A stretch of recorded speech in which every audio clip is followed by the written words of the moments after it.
Hi friends, welcome to Aadhish சமையல். இன்னைக்கு நம்ம பார்க்க போறது எக் ஃப்ரைட் ரைஸ் அங்க பார்க்க போறோம். இது வந்து ரொம்பவே சூப்பரா இருக்கும் and ரொம்பவே சிம்பிளாவும் செஞ்சிடலாம். ஒரு 5 மினிட்ஸே போதும். ரொம்ப ஈஸியா டக்குன்னு செஞ்சிடலாம். இப்போ எப்படி செய்யறதுன்னு பார்க்கலாம் வாங்க.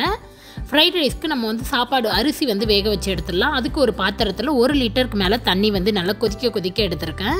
இதில் 1 கப் அளவு பாஸ்மதி அரிசியை நல்லா 20 நிமிஷம் ஊற வச்சு எடுத்திருக்கேன். இந்த அரிசியை சேர்த்துக்கலாம். நல்லா வாஷ் பண்ணிவிட்டு 20 நிமிஷம் ஊற வைங்க. அப்போ தான் ரைஸ் வந்து நல்லாயிருக்கும் நமக்கு. இப்போ இதோட தேவையான அளவு உப்பு சேர்த்துக்கலாம். ஒரு 3/4 ஸ்பூன் அளவு உப்பு சேர்த்துக்கிறேன். இதோட ஒரு 2 டீஸ்பூன் அளவு எண்ணெய் சேர்த்துக்கலாம். அப்போ ரைஸ் வந்து நமக்கு நல்ல உதிரியாக கிடைக்கும். இப்போ இந்த அரிசி வந்து நம்ம வேக வச்சு எடுத்துக்க போகிறோம். நல்லா மீடியம் ஃப்ளேம்லேயே ஒரு 5 நிமிஷம் வேக வச்சாலே போதும். ரைஸ் வந்து நல்லா வெந்துடும். ஒரு 80 to 90% வேக வச்சா போதும். ரொம்ப குழைய வேக வச்சிடாதீங்க. நீங்கள் பாஸ்மதி அரிசிக்கு பதிலாக நார்மலாக யூஸ் பண்ணுற ரைஸ் கூட நீங்கள் யூஸ் பண்ணிக்கலாம். இப்போ பாருங்கள், இங்கே வந்து நல்லா வெந்துருச்சு. ஒரு 4-5 நிமிஷத்துலேயே ரைஸ் நல்லா வெந்துருச்சு. நல்லா நீட்டாக அவ்வளோ உதிரியாக இருக்கும். உங்களுக்கு பார்க்கும்போதே தெரியும். நல்லா லைட்டாக கையில் ப்ரெஸ் பண்ணி பாருங்கள். 80 to 90% வந்திருந்தால் போதும். ரொம்ப வேக வச்சிடாதீங்க. அப்புறம் நமக்கு வந்து ரைஸ் உதிரியாக இருக்காது. இப்போ இதை வந்து நல்லா வடித்து எடுத்துடலாம். தண்ணியை தனியாக ரைஸை தனியாக செப்பரேட்டாக நல்லா ஸ்ட்ரெயின் பண்ணி எடுத்துருங்க. ஸ்ட்ரெயின் பண்ணதுக்கப்புறம் நம்ம வந்து ரைஸ்க்கு செய்ய ஆரம்பிச்சிடலாம். அதுக்கு ஒரு கடாயில் ஒரு 2 டேபிள் ஸ்பூன் அளவு எண்ணெய் சேர்த்துருக்கேன். இது வந்து நல்லா சூடாக இருக்கணும். நல்லா ஹை ஃப்ளேமில் சூடில் வச்சுக்கோங்க. ஸ்ப்ரிங் ஆனியனில் கீழே இருக்கிற வெங்காயம், அதாவது ஒரு 4-5 வெங்காயத்தை நல்லா பொடியாக கட் பண்ணி எடுத்து வச்சுருக்கேன். வெங்காயம் வந்து இந்த அளவு இருந்தால் போதும். இது வந்து 2 பேர்த்துக்கு நம்ம செய்ய போகிறோம். இதோட ஒரு 2 பச்சை மிளகாய் பொடியாக நறுக்குனது. இது எல்லாத்தையுமே ஹை ஃப்ளேமில் நல்லா ஒரு 10 to 20 செகண்ட் சாட்டே பண்ணிக்கோங்க. இப்போ வெங்காயம் நல்லா வதங்கினதும் இதோட வந்து காய்கள் எல்லாமே சேர்த்துக்கலாம். ஒரு 3 to 4 பீன்ஸ் வந்து நல்லா பொடியாக கட் பண்ணியிருக்கேன். அதையும் சேர்த்துக்கோங்க. கொஞ்சோண்டு கேபேஜ், ஒரு 2-3 டேபிள் ஸ்பூன் அளவு முட்டைகோஸ் வந்து நல்லா க்யூபாக கட் பண்ணியிருக்கேன். அதையும் சேர்த்துக்கலாம்.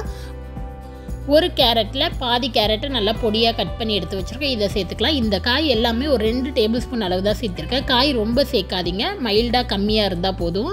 இப்போ இதை நல்லா ஹை ஃப்ளேமில் வச்சு ஒரு 2 நிமிஷத்துக்கு வதக்கிக்கலாம். நம்ம ரொம்ப நேரம் வதங்க தேவையில்ல. ஃப்ரைட் ரைஸ்க்கு காய் வந்து நல்லா க்ரன்ச்சியாக இருந்தால் தான் டேஸ்ட் நல்லாயிருக்கும். ரொம்ப குழைய வேக வச்சிடாதீங்க. அந்த ஹை ஃப்ளேம்லேயே ஒரு 2 நிமிஷத்துக்குள்ளே சாட்டை பண்ணாலே நீங்கள் போதும். இப்போ இதோட இந்த காய்க்கு தேவையான அளவு உப்பு சேர்த்துக்கலாம். நம்ம ரைஸில் ஆல்ரெடி செப்பரேட்டாக உப்பு போட்டிருக்கோம். ஸோ இந்த காய்க்கு தேவையானது மட்டும் போட்டுக்கோங்க. ஒரு 1/2 டீஸ்பூன் அளவு மிளகுத்தூள் சேர்த்துக்கோங்க. இது எல்லாத்தையும் சேர்த்து விட்டு நல்லா மிக்ஸ் பண்ணிக்கோங்க. ஒரு 10 செகண்ட் நல்லா வதக்கிக்கலாம். நீங்கள் வந்து முட்டையை தனியாக வந்து ஸ்க்ராம்பிள்டு எக் மாதிரி பண்ணி கூட செய்யலாம். இல்லை அப்படின்னு இந்த காயோடையே நான் முட்டை சேர்த்துக்கிறேன். 2 முட்டை சேர்த்துக்கிறேன். நீங்கள் இதுலேருந்து 3 to 4 முட்டை கிட்ட சேர்த்துக்கலாம். உங்களுக்கு எவ்வளோ முட்டை அதிகம் தேவையோ அந்தளவு சேர்த்துக்கலாம். இப்போ இதை சேர்த்து விட்டு நல்லா வறுத்து விட்டுக்கோங்க. நல்லா முட்டை வந்து நல்லா வெந்து உதிரியாக வரணும்.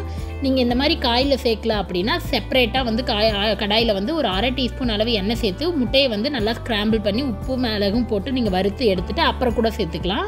இல்லை நீங்கள் இந்த மாதிரி கூட பண்ணிக்கலாம். இப்போ முட்டையை வறுத்ததுக்கப்புறம் நம்ம வேக வச்சு எடுத்து வச்ச இந்த ரைஸ் பாருங்கள் நல்லா உதிரியாக இருக்குது. இப்போ இந்த ரைஸை சேர்த்துக்கலாம். தேவையான அளவு சேர்த்துக்கோங்க. நம்ம காய் எவ்வளோ எடுத்துருக்கோமோ அந்த இது எல்லாமே அதை விட கொஞ்சம் அதிகமாக ரைஸ் இருந்தால் போதும். ரொம்ப கம்மியாகவோ அதிகமாகவோ எடுக்காதீங்க, நமக்கு நல்லா இருக்காது. இப்போ இதோட நான் வந்து டார்க் சோயா சாஸ் எடுத்துருக்கேன். ஒரு 2 டீஸ்பூன் கிட்ட கம்மியாக சேர்த்துக்கிறேன். நீங்கள் வந்து லைட் சோயா சாஸாக இருந்தால் நீங்கள் 3 டீஸ்பூன் கூட சேர்த்துக்கலாம். இப்போ 2 டீஸ்பூன் அளவு டார்க் சோயா சாஸ் சேர்த்து விட்டு நல்லா மிக்ஸ் பண்ணி விட்டுருங்க.